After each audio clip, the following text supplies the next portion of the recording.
Aujourd'hui, le chat sort du sac parce qu'on critique les publicités de l'entreprise québécoise dans le sac. Donc, mis à part cette excellente blague, comme d'habitude, on est dans une vidéo de critique de pub, donc je dois préciser deux choses. Premièrement, je ne connais pas l'entreprise, mis à part d'un point de vue extérieur. Donc, je ne connais pas leur stratégie publicitaire, l'importance qu'ils y accordent. Le but de la vidéo, c'est vraiment de ressortir les bons points, les points à améliorer, les tests à faire pour que toi, tu puisses les appliquer dans tes propres campagnes publicitaires et pas juste eux dans les leurs. Donc, le but, c'est vraiment que ça s'adresse à tout le monde. Et la deuxième chose, c'est que si tu souhaites que je critique tes propres publicités et qu'on aille un œil expert sur tes campagnes, c'est possible de le faire avec notre appel de deuxième avis. Donc, le deuxième avis, c'est 60 minutes ensemble en partage d'écran sur Zoom où on sort tous les points d'amélioration de tes campagnes. Tu peux retrouver toutes les infos dans la description. Et sans plus tarder, j'ouvre la bibliothèque publicitaire de Facebook, on regarde toutes les pubs dans le sac et on va ressortir ce qui est intéressant de ces différentes publicités-là. Donc, alors, on a ça ici devant nous. Première chose qu'on peut remarquer, c'est qu'il y a une dizaine de publicités qui tournent pour l'entreprise. C'est très bien, c'est un très très bon début, ce que je dirais. Généralement, ce qu'on voit, c'est que plus on investit, plus on va vouloir avoir un grand nombre de pubs. Ce que Facebook nous dit généralement, puis ce qu'on voit chez nos clients, c'est que ça va prendre 20, 30 publicités pour vraiment aller chercher les meilleurs résultats possibles. Et plus on augmente le budget, plus ce chiffre-là va être important. Donc, c'est sûr que là, c'est un bon début. Puis on va voir, les publicités sont super. Mais c'est sûr que ma première recommandation, ce serait regarder peut-être à en tester plus. Généralement, on veut au moins chaque mois venir en rajouter. Chez nos clients, ça va se faire à la semaine ou aux 2 semaines selon le budget. Mais on va vouloir venir en rajouter de plus en plus. On voit que les dernières ont été lancées en juillet, donc le mois où je tourne la vidéo. C'est très, très bien. On en a en juin, donc ça va être intéressant de venir continuer comme ça, d'en rajouter au fil des saisons, au fil du temps. Et on s'entend qu'il y a des produits qui sont un peu plus saisonniers, mais on veut que notre nombre de pubs augmente aussi. Donc, voilà, on a quand même une bonne diversité publicitaire. On a des super visuels. Puis la première chose sur laquelle je suis tombé, c'est des publicités comme celle-ci, où on a 2 pieds, 2 pattes avec les produits sur le sol. Et ça, c'est un excellent exemple de visualisation produit. En copywriting, ce qu'on veut, c'est que les gens s'imaginent en train de consommer le produit, en train d'en profiter. Bon, dans ce cas-ci, c'est un sac, on s'entend, mais ce que certaines études ont remarqué, c'est que les photos produits toutes léchées avec un fond blanc, par exemple, bien évidemment, les gens se projettent moins dans ces photos-là que quand on a une photo littéralement prise sur le moment. Dans ce cas-ci, c'est vraiment en format POV. On voit ce que la personne voit, donc ses jambes avec le sac, et c'est la meilleure façon que les gens se visualisent avec le produit. Et généralement, des publicités comme ça convertit très, très bien parce que quelqu'un qui se voit avec le produit, c'est quelqu'un qui est déjà en train de l'adopter. De la même façon que si tu vends des mixeur pour blender des choses puis faire des smoothies le matin, ben le fait de voir quelqu'un l'utiliser, c'est bien, mais le fait de te voir toi-même en train de l'utiliser, donc avec une vue à la première personne, avec une photo à la première personne, ça va faire aussi une différence. On en a plusieurs des photos comme ça, donc là, encore une fois, on voit la jambe de la personne comme si ça venait vraiment de son point de vue. On a plusieurs autres publicités comme ça, donc c'est vraiment super. Ensuite, quelque chose que je remarque dans les publicités de Dans le sac, c'est que les textes sont assez courts. On voit ici, on a généralement une accroche, par exemple ici, The Diaper Bag That Doesn't Look Like One, avec une petite phrase ou deux, et c'est tout, ça s'arrête là. Généralement, quand on fait de la publicité sur Meta, on a cette pensée-là qu'il faut aller court, il faut aller puncher, les gens sont pas là pour voir des pubs, sont pas là pour lire des romans, et c'est vrai. Mais ça veut pas dire qu'il faut pas tester des textes et des contenus plus longs.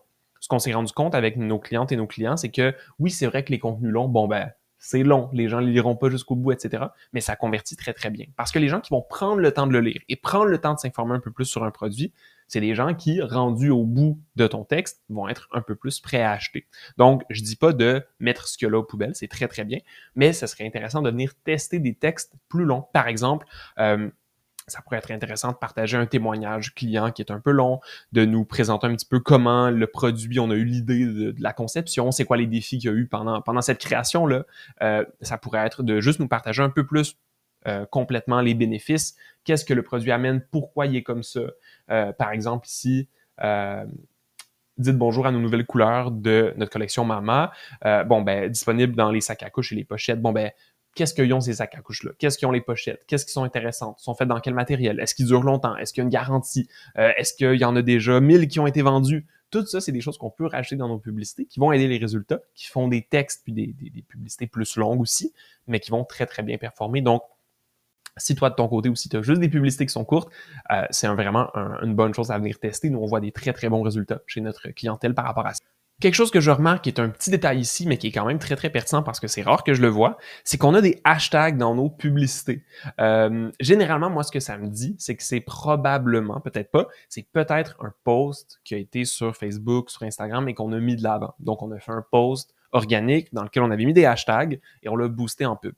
C'est sûr que si on fait des publicités de façon générale, la bonne pratique, c'est de ne pas en mettre parce que non seulement ça ne va pas améliorer nos résultats, ça ne va pas changer grand-chose, mais s'ils sont cliquables, des fois sur la plateforme, on peut cliquer pour accéder au hashtag en question, ça distrait les gens de notre lien principal qui n'est pas le hashtag sac à langer, mais qui est notre site web finalement. Donc, généralement, on va essayer de ne pas en mettre sur nos publicités. Là, peut-être que c'était un boost, mais je trouvais ça pertinent quand même à mentionner.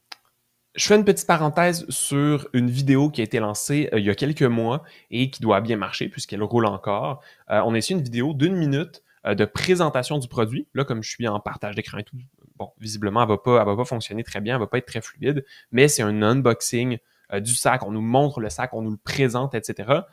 Vraiment, ça, c'est dans nos publicités qui fonctionnent le mieux avec toutes nos clientes et tous nos clients. De prendre quelqu'un qui nous présente le produit, généralement une fondatrice ou un fondateur de l'entreprise ou un membre de l'équipe, et qui nous le présente de la façon la plus simple et directe possible, ça marche très, très bien parce que c'est natif à la plateforme. On ne voit pas ça de notre œil de consommatrice ou de consommateur comme une publicité léchée, comme un super photoshoot ou comme des vidéos ultra avec une grosse production ou quoi que ce soit. Là, c'est vraiment très, très simple. C'est probablement un téléphone à côté sur une bibliothèque et on se filme et on parle. Pour vrai, ça marche très bien.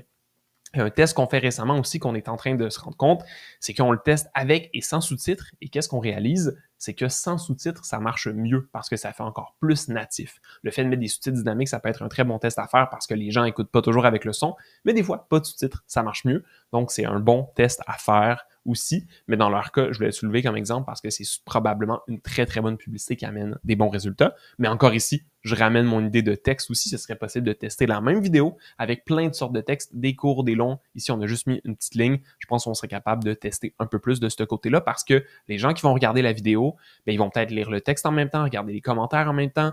Ils vont pas se limiter à ça, généralement. Donc, ça va être intéressant de leur donner un peu plus de contenu à se mettre sous la dent, le temps d'écouter la petite présentation d'1 minute. Je termine avec un dernier point. Un des leviers les plus importants pour dans le sac pour améliorer leurs résultats, c'est la diversité publicitaire. En ce moment, on a des très bonnes photos, vraiment, elles sont excellentes. Comme je l'ai dit tantôt, on a les photos un peu en POV où les gens peuvent se visualiser. C'est génial, on a des bonnes vidéos. C'est vraiment excellent pour ça. On veut plus de stock. En ce moment, il y a 2 leviers qui pourraient être faits. Premièrement, mettre littéralement juste plus de la même chose, donc plus de photos. Je suis allé voir sur le site web et chaque produit a beaucoup de photos. On en a du stock, on en a du matériel. Ce serait intéressant de venir le tester en pub. Même ces photos-là, pas besoin de texte, juste on l'essaye. Évidemment, s'il y en a une qui marche bien, on peut rajouter du texte, on peut tester plein d'angles aussi par rapport à ça, mais on en a du contenu, on veut pas passer à côté. Donc ça, c'est la première chose. Deuxième chose, ce serait intéressant d'aller complètement ailleurs en termes de variété publicitaire. Et ce que je veux dire par là, c'est que ce qu'on s'est rendu compte chez nos clientes et clients, ce qui marchait le mieux en termes de publicité, oui, j'en ai déjà parlé, les vidéos de fondatrices et de fondateurs qui présentent les produits, mais aussi des publicités un peu plus différentes qui font un peu plus natives à la plateforme. Ces publicités-là, on les a regroupées dans un tableau Notion gratuit que tu peux retrouver dans la description, juste à t'inscrire. Mais je te le montre ici parce que je voulais attirer ton attention sur un type de publicité, je pense, qui serait vraiment intéressant pour dans le sac. C'est la publicité versus ou qui compare le produit aux alternatives. On s'entend que des sacs, il y en a beaucoup et ça fait en sorte que les gens vont être moins intéressés à savoir, OK, qu'est-ce que c'est un sac? Je sais déjà ce que c'est un sac, on s'entend, mais plutôt pourquoi j'achèterais celui-là plutôt qu'un autre parce que des sacs, il y en a beaucoup. Des sacs pratiques, ça existe aussi, et des sacs beaux et pratiques, il y en a aussi. Donc, dans le sac, oui, un bon produit, mais on va falloir se différencier de façon un peu plus explicite que juste dire « regarde le sac et achète-le ». Donc, des publicités versus alternatives, c'est des publicités où on compare littéralement notre produit à son alternative générique. Pas besoin de nommer un compétiteur et de l'attaquer ou quoi que ce soit. Mais par exemple, ici, j'ai sorti 2 exemples de Blueberry Papeterie et de Lika qui vendent des sous-vêtements sans couture. Bon, dans l'exemple de Lika, par exemple, on compare ici les sous-vêtements sans couture d'une entreprise québécoise qui sont complètement invisibles avec ceux qui sont moins confortables, faits un peu n'importe où, qui sont pensés pour être sexy sans penser au confort, etc., etc. Donc, il y a peut-être quelque chose à faire là au niveau de dans le sac, de prendre les arguments principaux du produit, de les comparer avec l'alternative un peu plus générique pour se différencier de façon plus explicite tout simplement. Il y a plein d'autres types de pubs qui sont possibles. Ici, j'en ai regroupé plein. Tu peux les retrouver en description. Mais l'idée, c'est simplement de tester. On peut rajouter des témoignages. On peut essayer des notifications de téléphone, des recherches Google. Il y a plein de choses qui sont possibles ici. Alors voilà, ça fait le tour des points les plus importants que je m'étais noté pour Dans le sac. Super belle entreprise, très beau produit, excellente publicité pour ce qu'il y a jusqu'à maintenant, mais je pense qu'il y a plein de possibilités d'amélioration ici, tant pour améliorer les résultats en ce moment et monter le budget, puis développer l'envergure de tout ça pour la suite. Si jamais tu souhaites que je critique tes propres publicités, tu as deux façons de le faire. Soit mets le nom de ton entreprise en commentaire et peut-être tu vas passer dans une prochaine vidéo de critique de pub. Sinon, tu peux réserver ton appel de deuxième avis dans la description. Sinon, on s'est terminé pour aujourd'hui. N'hésite pas à t'abonner pour ne pas manquer les prochaines vidéos. Salut!